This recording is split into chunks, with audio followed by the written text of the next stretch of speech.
Hello friends, welcome back to my YouTube channel Jai Shri Radhe Shyam blogs. आप सभी कैसे हैं? श्री जी श्री कृष्ण की कृपा से आप सभी स्वस्थ होंगे, अच्छे होंगे। तो इसी विशेष के साथ शुरू करते हैं आज का ये वीडियो। तो सबसे पहले मैं आप लोगों को बता दूं कि आज जो मैं आप लोगों को एक ख़ास बात बताने जा रही हूं, उसको बहुत ही ध्यान से सुनना, तो आपको वो बात अवश्य ही समझ आएगी, ज़रूर समझ आएगी। तो देखिए, दो व्यक्ति हैं। एक तरफ एक व्यक्ति जो भोजन कर रहा है, तो उसके भाव क्या हैं? वो ये सोच के भोजन कर रहा है कि कहीं मैं दुबला पतला ना हो जाऊं, और अगर मैं कमज़ोर हो जाऊंगा तो मेरा सौंदर्य भी कम हो जाएगा, मेरे फेस पे डार्क सर्कल आ जाएंगे।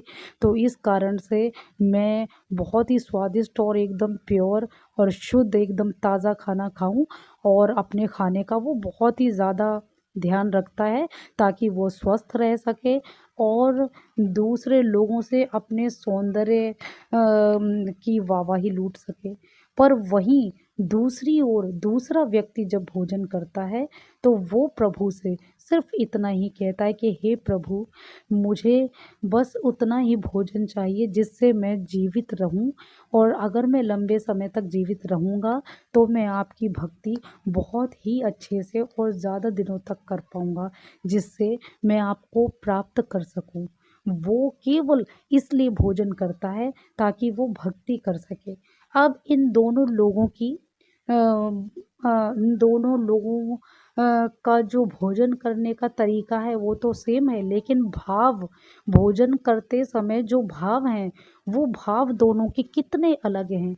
एक के भाव हैं जो जिसमें सिर्फ स्वार्थ है, जिसमें स्वार्थ के अलावा कुछ दूसरा है ही नहीं, जो सिर्फ अपने बारे में सोच रहा है।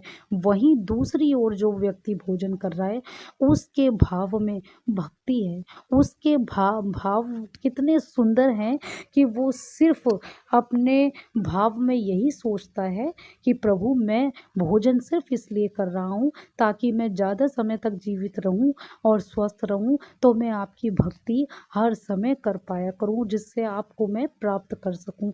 तो देखिए, दोनों बातें हैं, ये भोजन दोनों कर रहे हैं, पर दोनों के ही बातों में कितना, दोनों के भाव में कितना फ़र्क है, एक नेगेटिव और एक पॉजिटिव। अब आप समझे कि मुझे पॉजिटिव चीज़ें क्यों इतनी पसंद है। एक ही बात है कि दोनों भोजन कर रहे हैं एक ही समय पर एक क्या सोचकर भोजन कर रहा है और दूसरा व्यक्ति क्या सोचकर भोजन कर रहा है, आप यहीं पर दोनों में फ़र्क देखिए। वो जो केवल सिर्फ, जिसके अंदर सिर्फ स्वार्थ दिख रहा है कि मैं सुंदर दिखूं ताकि लोग मेरी तारीफ़ करें और मैं स्वस्थ रहूं, जो ये सोचकर भोजन कर रहा है, तो उसे स्वस्थ शरीर तो मिल जाएगा, पर इसके अतिरिक्त तो और उसे कुछ नहीं मिलेगा, क्योंकि वो स्वार्थी है। पर वहीं दूसरी ओर जो व्यक्ति भोजन कर रहा है, वो व्यक्ति, अब वो व्यक्ति अपने लिए भोजन नहीं कर रहा है, वो प्रभु के लिए भोजन कर रहा है कि प्रभु, अगर मैं जीवित रहूँगा तो मैं ज़्यादा से ज़्यादा आपकी भक्ति कर पाऊँगा, जिससे मैं आपको शायद प्राप्त कर सकूँ। तो इसलिए उसके भोजन करने में भी भक्ति है, उसके भोजन करने में भक्ति के भाव हैं, उसके भोजन करने में स्वार्थ नहीं है। तो इसीलिए जो लोग, जिनके भाव इतने पवित्र होते हैं और इस तरह से वो अगर अपने घरेलू काम भी करते हैं इस सोच के साथ, पॉजिटिव सोच के साथ, तो उनका वह कार्य भी भक्ति से ही जुड़ जाता है, भक्ति ही माना जाता है। तो समाप्त करते हैं इस वीडियो को यहीं। आशा करती हूँ आप सब लोगों को मैं क्या कहना चाह रही हूँ वो समझ आ गया होगा। जय श्री राधे श्याम।